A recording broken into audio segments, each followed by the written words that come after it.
There's a strange moment, maybe you felt it too, where you're doing something that feels so natural, so effortless that it almost feels like cheating.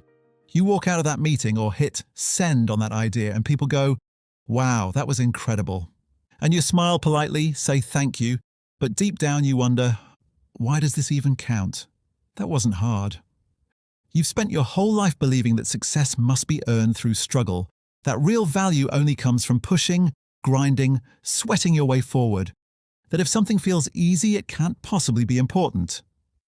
But what if that belief is backward? What if the things that come easiest to you are actually the keys you've been looking for?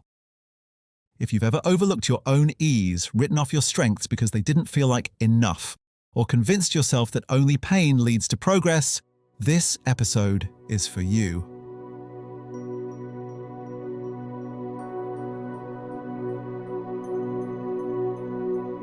Let me tell you about Ava. Ava was a fixer. Not the kind who fixed code or machines, the kind who fixed moments, tension, confusion, emotional static. As a kid, she was the peacemaker during family arguments. As a teenager, the friend everyone called after a breakup. As an adult, the silent compass in the room, guiding group decisions with quiet observations, subtle shifts, and gut-level understanding. But here's the catch. That wasn't how she saw herself.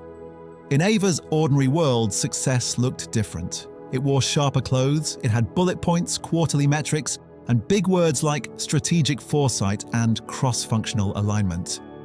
Her workplace praised the analysts, the planners, the spreadsheet whisperers. So that's who she tried to become. She enrolled in analytics courses, bought time-blocking planners, learned to speak in KPI-friendly language. And every Sunday night felt the same. Laptop open, calendar full, gut quietly dreading the week ahead. Until one day something shifted. Barely noticeable at first, it happened after a particularly messy client session. Ava had done what she always did, sensed the underlying tension, named what no one else was saying, and gently steered the conversation to clarity.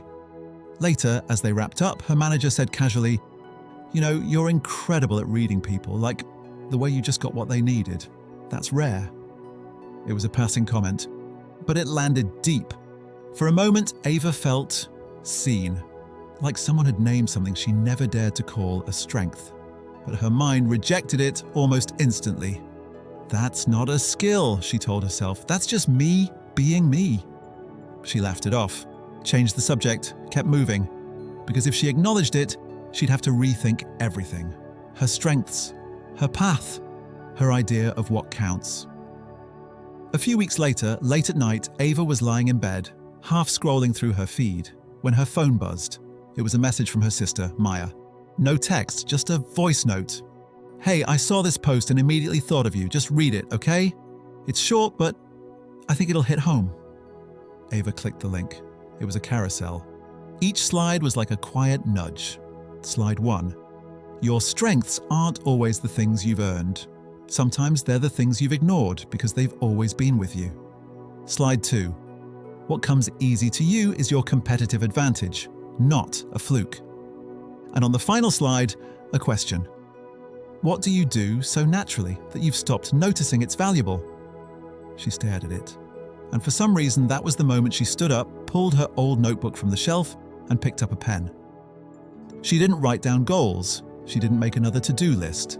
She made a list of things that came easily, and still helped others.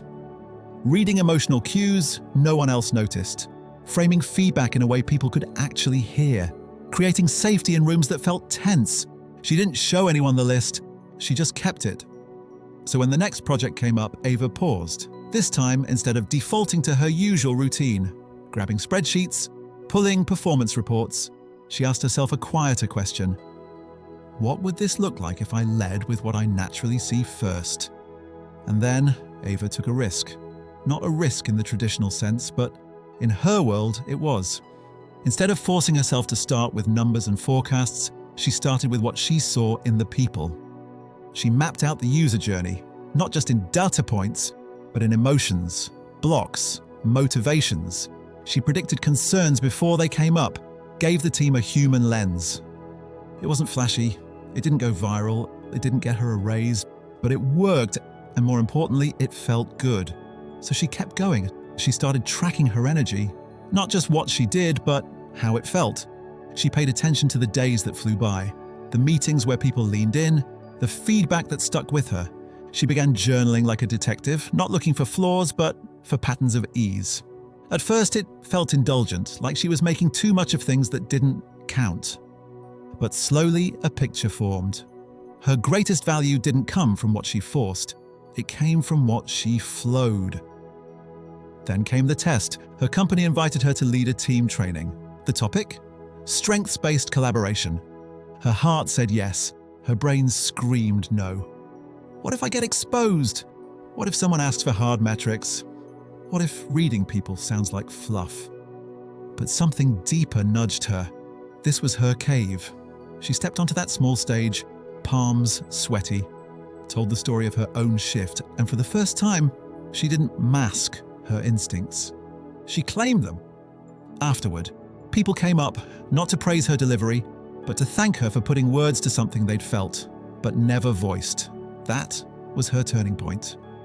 From then on, Ava made decisions differently. She no longer tried to be good at everything. She focused on becoming great at what was already hers. She aligned her role around people, not just processes. She partnered with thinkers who complemented her intuition. She stopped apologizing for how she worked and started teaching it. And when the pressure came, a high-stakes client, a deadline, a complicated team, she didn't default to panic or over-preparation. She trusted her ease because she'd built it, honored it, strengthened it.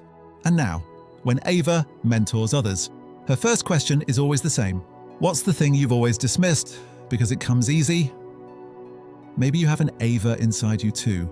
Maybe you've buried a gift because it didn't look like hard work. Maybe you've confused tension for transformation. But what if growth doesn't always come from struggle? What if it also comes from listening to what already works? What would happen if you stopped fighting your wiring and started building with it? Where might you go if you let your strengths lead for once? Your strengths aren't accidents. They're invitations, not to try harder, but to trust deeper. This was the 12th episode of the series, and maybe just another step towards something bigger. If this story cracked something open in you, let it grow. Start small. Write it down, track your energy, follow the ease, because your potential isn't hiding behind your flaws. It's already glowing in the gifts you forgot to count. Let them count now.